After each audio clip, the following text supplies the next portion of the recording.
Alam naman nating lahat na ang tagapagtanggol ni Rodrigo Roa Duterte ay si Pastor Kibuloy. Wala pong kasinungalingan yan.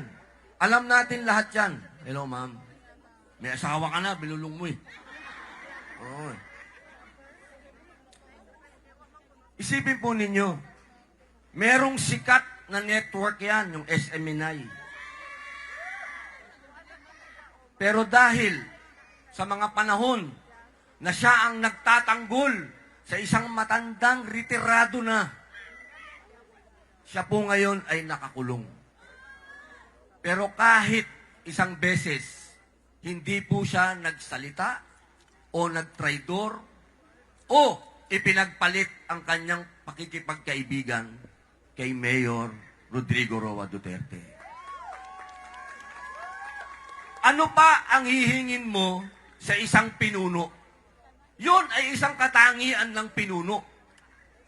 Dapat ang pinuno, alam natin kung sino yung kaibigan mong naniniwala sa Diyos